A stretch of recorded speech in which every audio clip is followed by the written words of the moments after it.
Thank you, Amy, for introducing me to the webinar. And good evening, everyone. Hoping everyone are doing good.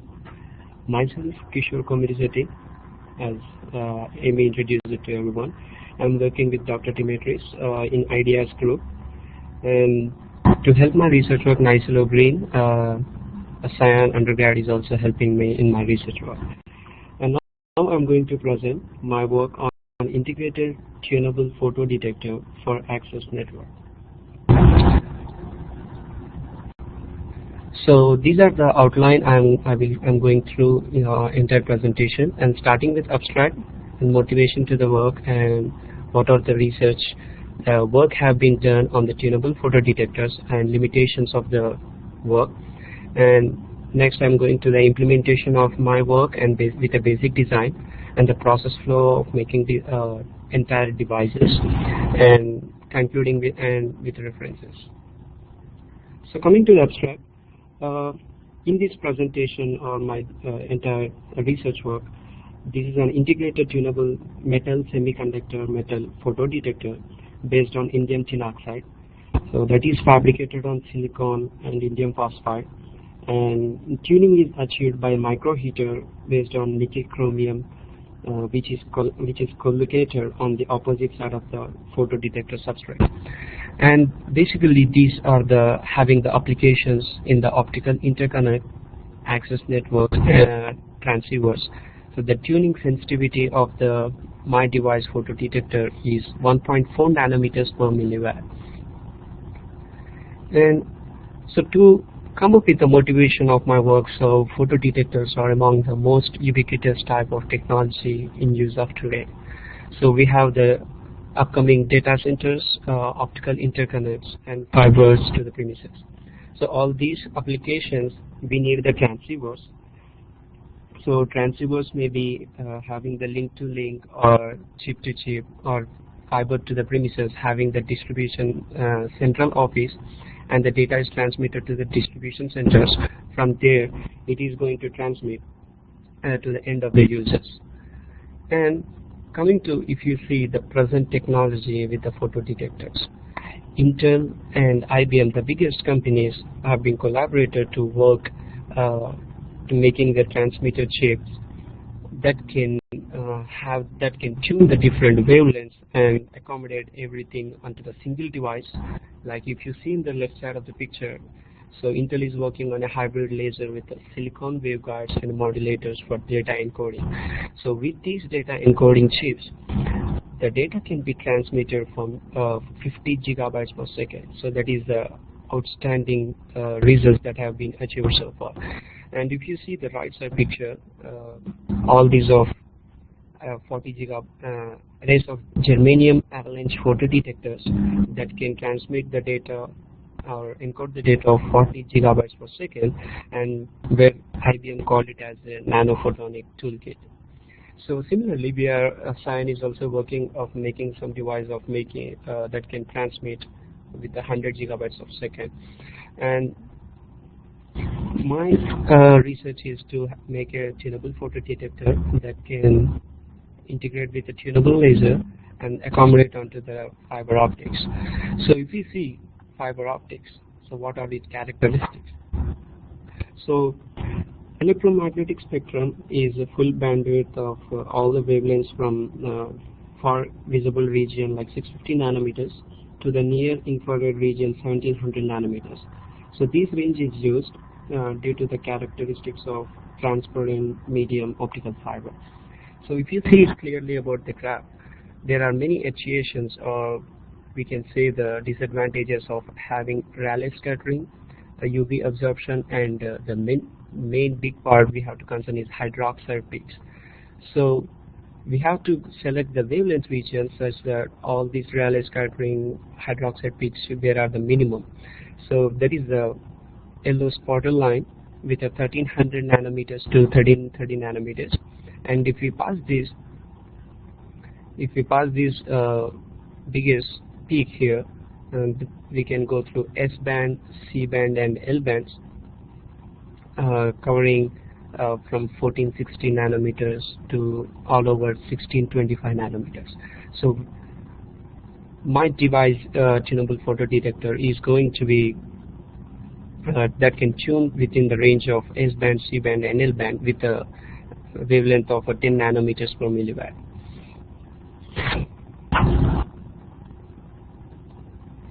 So coming to the background, so what are these photodetectors? What actually they do and how they are implemented? So photodetectors are the devices used for the detecting of light in most of the cases of optical powers, as the requirement for applications that may vary considerably. So they are classified as a photodiode, PIN photodiode, avalanche, and metal semiconductor metal photodiode. So here, if you see the photodiode, the picture shows having the anode and cathode, which is of P and N region, and this is the second picture shows how it really looks in the real time. If you go into the PIN photodiode, so this is the same as a PN photodiode, but having some intrinsic region which is squeezed between P and N doped regions. So what actually happens when the light shines on it? So whenever the light shines on the P region and light passes into the intrinsic region, and most of the photons are observed in this intrinsic region, and carriers of generators, so electrons and holes of generator, and that leads to the electron-hole pair combination, which leads to and contributed to the generation of photocurrents. So we are changing optical signal of light into the electrical signal in terms of electrons. So if you compare to the ordinary PN photodiode, a PIN has a thicker depletion region, so which allows the more efficient collection of carriers and thus a large quantum efficiency and lower capacitance. So even the intrinsic region is also limited with its thickness, because when if we go with the high intrinsic regions, so it is a trade-off with the speed versus efficiency. And coming to the next, another type of photodetector is a metal semiconductor metal photodetector. So here it is very different with the PN junctions. So it is containing two Schottky contacts, that is two metallic electrodes on a semiconductor material. So the semiconductor may be silicon, indium phosphide, gallium arsenide, any semiconductor material. So in contrast to the PN junction, as in a photodiode, so during operation some electric voltage is applied to the electrodes. So those are the bond contacts, and you can see in the pictures. So we apply some electric voltage to that.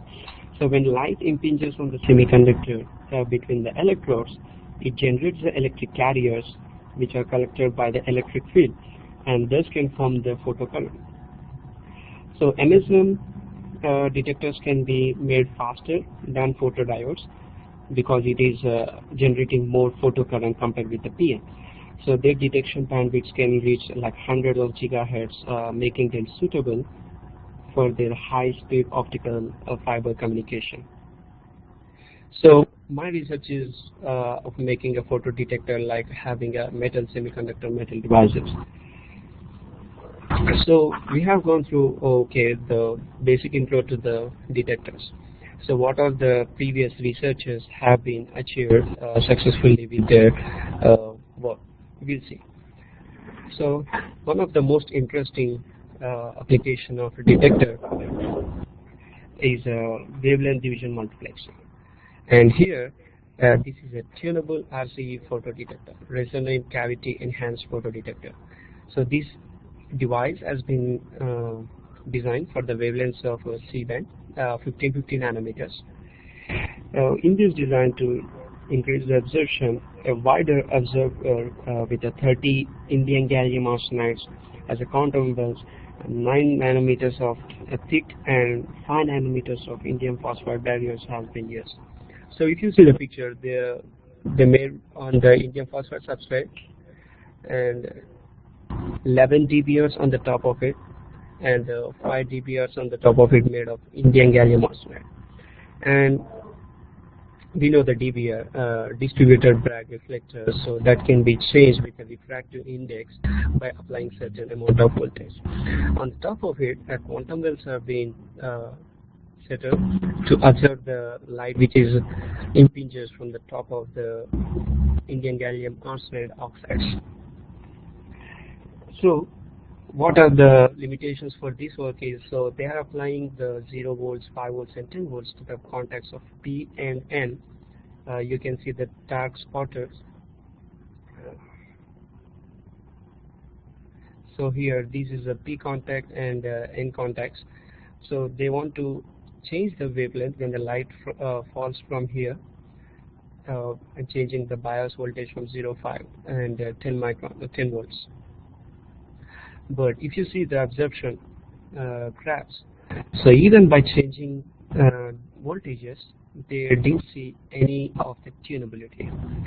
So they failed because it is in the resonator mode and the excitation mode that prevents the shift of the peak. So they came up with a new design, introducing some resonator modes, and they find they achieved in tuning the wavelength. But unfortunately, the absorption rate is gradually decreases, so it is not good for the photo detector.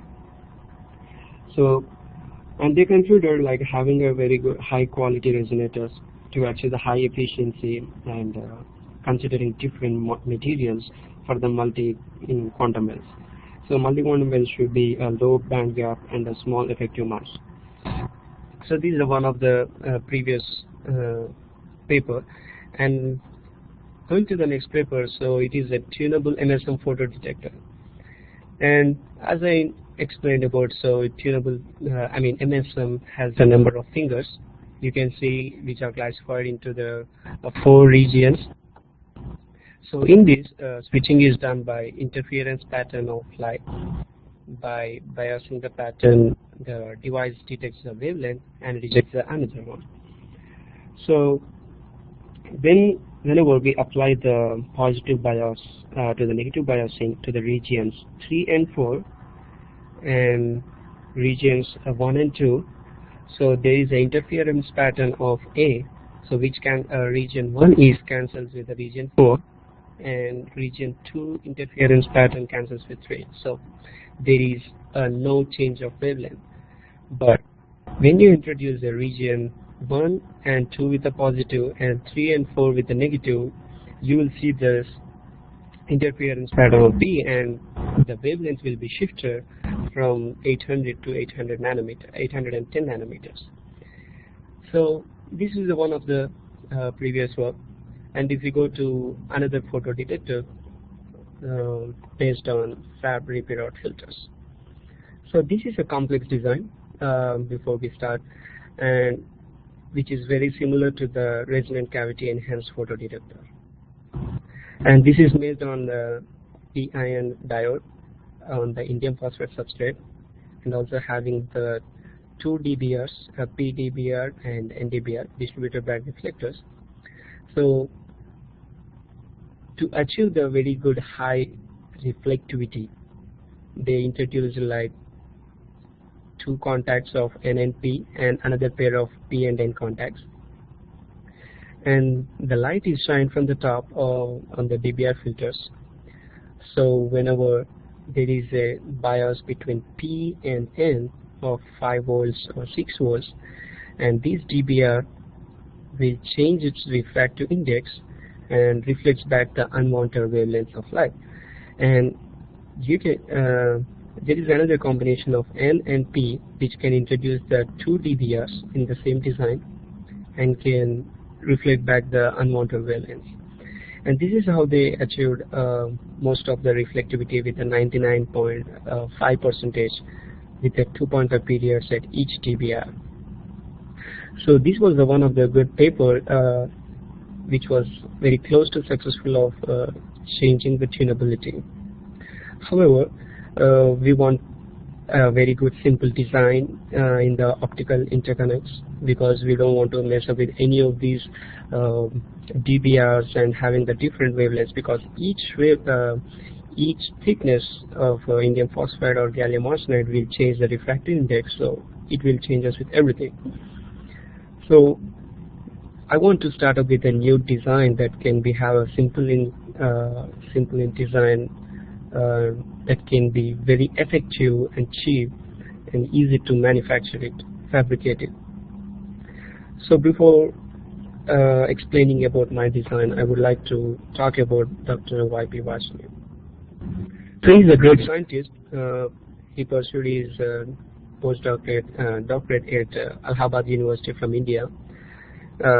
He obtained his bachelor's in 1950, master's in 52, and PhD in 1956. So he was very excellent in his writing, like a plasma laser star theory of quasars, and he was also explained more about the semiconductor characteristics. So I got a point from him that a relation of temperature dependence of energy band gap in the semiconductors. So by changing the temperature to the semiconductor, it will affect the energy band gap. And interestingly, energy band gap is inversely proportional to the wavelength. So we can change the wavelength just by giving some temperature, so which all the previous researchers are following. So I came up with the design. I will show in the further slides. So this was the implementation where he given empirical relation between energy band gap by changing the temperature. So this is the energy band gap at particular temperature, that may be whatever the temperature you give here, and this is the energy band gap at 0 kelvins, and A and B are the constant of semiconductor material. So you can use any type of semiconductor material which required by you, maybe silicon, indium phosphide, or gallium arsenide, and anything. Here are the parameters given by Varshney. So because I focused on main three materials, silicon, indium phosphide, and gallium arsenide, where I can go through all the spectral regions of 1500 and 1300 nanometers of region. And by using all these values and calculating into the empirical relation of empirical formula, I got these graphs between the temperature and energy band gap from the MATLAB. If you see more on the x-axis, so by increasing the temperature, the band gap is gradually decreasing from 1.41 to 1.39. I mean, band gap is gradually decreasing. So if band gap is decreased, so definitely it is inversely proportional to the wavelength, so we can switch the wavelength. And these are the two graphs for silicon, 880 to 890 nanometers, and the second graph is 890 to 890 nanometers. So these are the dependence of temperature. Now we know the temperature. We need some temperature. So to get the temperature, how much current is needed to the semiconductor material.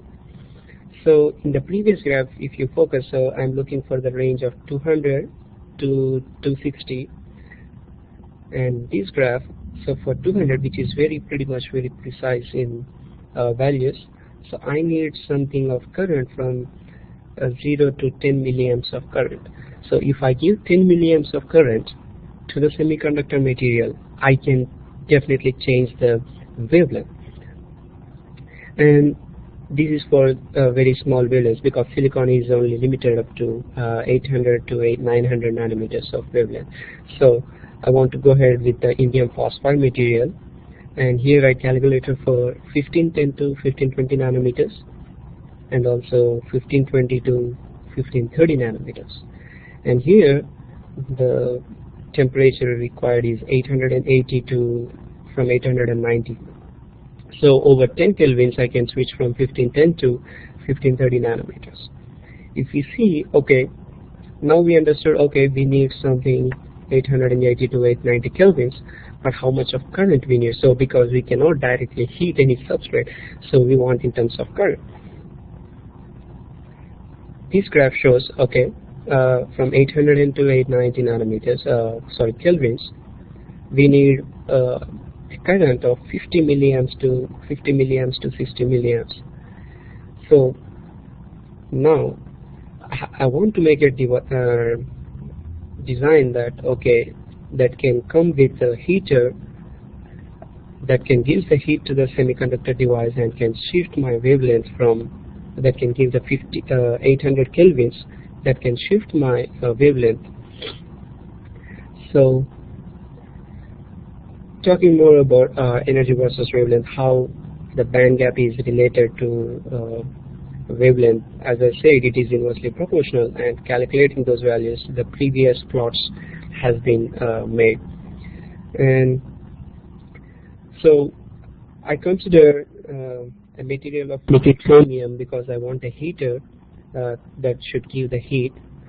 So I came up with the nickel chromium material, so which is a percentage of 80% nickel and 20% chromium, which having a specific heat that is very good enough for giving the heat to the semiconductors, and having the density of 8400 kilograms per meter cube, and also resistivity. Melting point is 1400 Celsius, but we are not going to so far up to 1400, but it's very good so that we can operate at very high currents. So MSM photodetector, so I need a MSM with having the fingers. So this is the design I plotted on console software, having the fingers and which acts as a two Schottky contacts. And here the line width of each finger is 2 microns, and spacing between each finger is 5 microns, and the effective area of all these fingers is 300 microns. So we know as the smaller the size of the detector, it is more which can access with a more high responsivity and more efficiency. So here the detector's effective area is of 300 microns. So this is how it looks in the XYZ direction, 3D direction, 3-dimensional. And this is the design for the heater. So here the heater having the same diameter of 300 microns, that should cover exactly the effective area of the photodetector. And here the width of each circle is a 10 microns, and the spacing between consecutive circles is also 10 microns, so that I can cover most of the space of the detector. And having the two contact pads, I'm going to fabricate with a gold, so that it will be not oxidized in the further. And the second picture shows 3-dimensional, and all these also designed on the console. So photodetector on the silicon. So I'm depositing everything, the fabricating photodetector on the polished side of the silicon wafer or even indium phosphide. And the exactly opposite, I mean, this heater is collocated on the photodetector opposite side. So the third picture shows how the final device is going to be.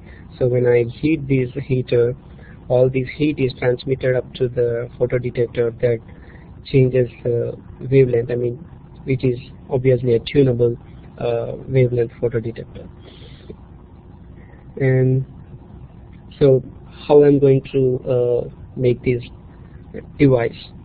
Everything is going to be fabricated in the clean room of 100 class clean room in the Norfolk State.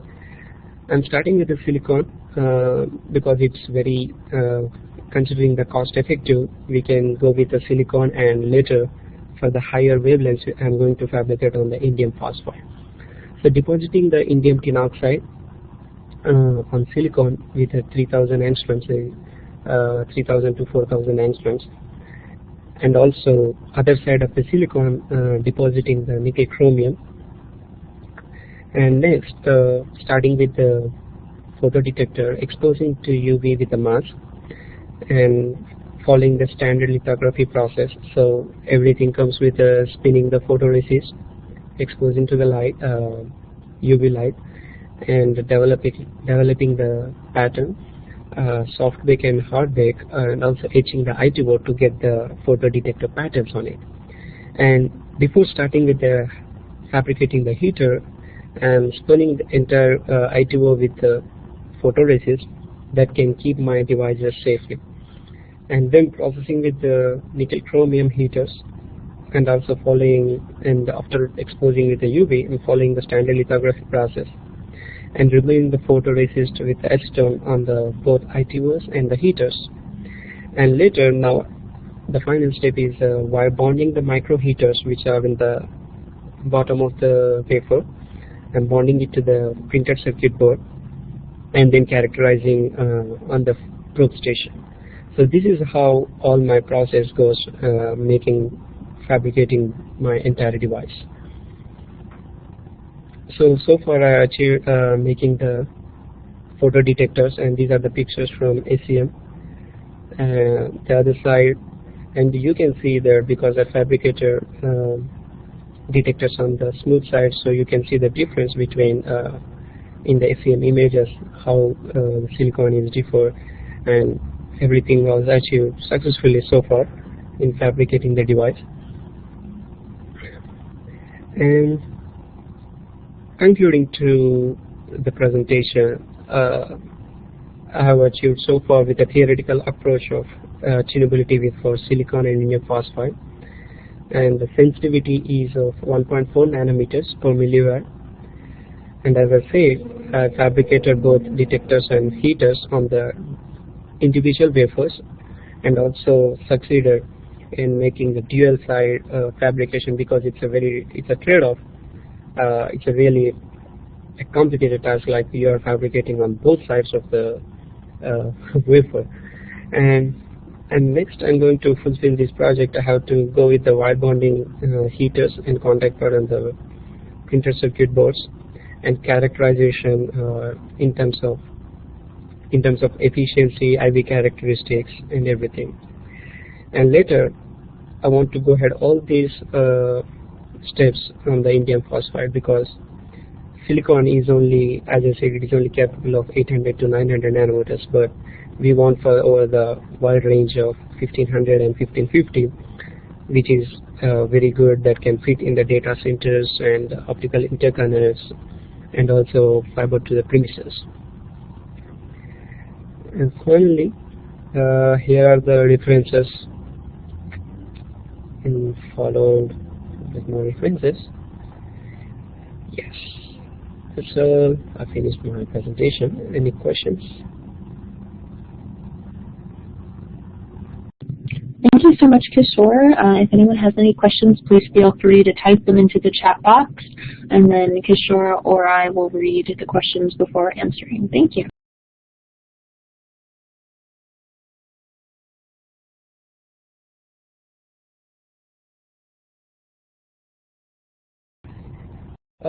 Yes, Lawrence.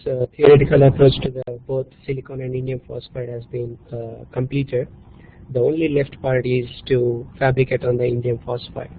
Yes, we have the theoretical approach is also shows good, so we can achieve the tunability with a very less power in terms of milliamps of current. Yes.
Hi, Sijo. The bandwidth for silicon we are trying to approach is 800 to 850, and we got some few samples, and we are trying to measure with tunable lasers, and the next step we are going to do with the bandwidths. So I can let you know when we are finished with the tunable lasers.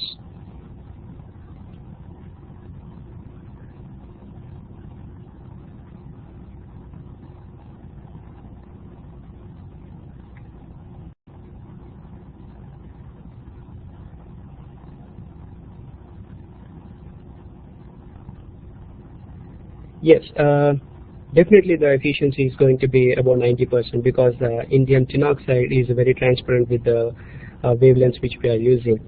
So if we use any other materials, definitely we can expect a low efficiency. But the so far previous researchers and also both I have been through the papers because indium tin oxide can be above 90% of efficiency. Definitely we get very good results with that.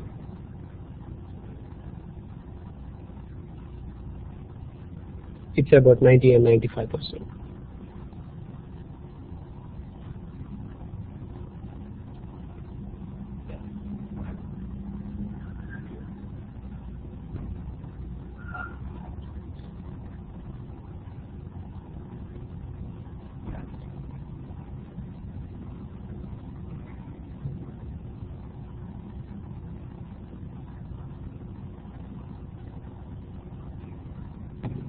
Well, thank you, everyone. Are there any final questions before we say goodbye? I have a question for Sijo.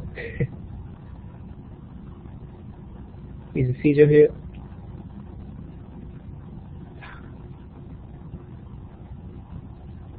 So Sijo, is anyone working with a console in your university? If someone can help me in with the console results, anyone have the experience with console? Yeah.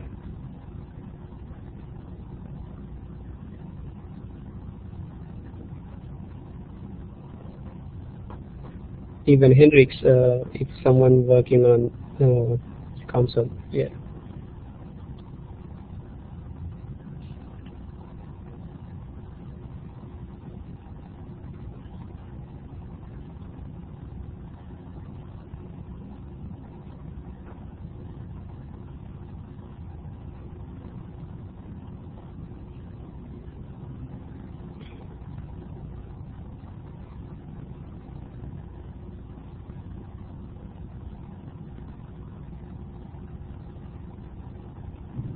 So I see we've had a response from CJ. He says, sure, we have a few students using console. In fact, David Forlog and Yushan Jian are science students using it.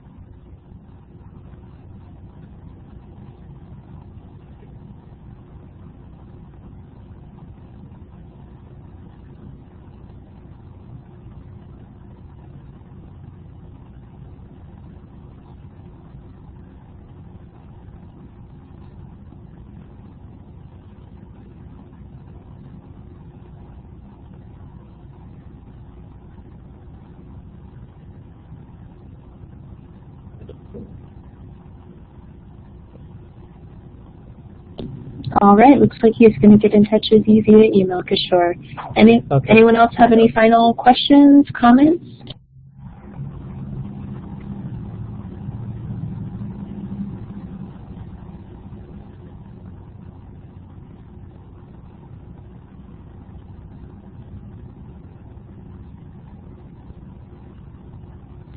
All right, well, let's say thank you to our speaker. You did a great job, and we'll have a great weekend, everybody. Thank you, Alison. Thank you for everyone joining with my presentation and webinar. Thank you very much.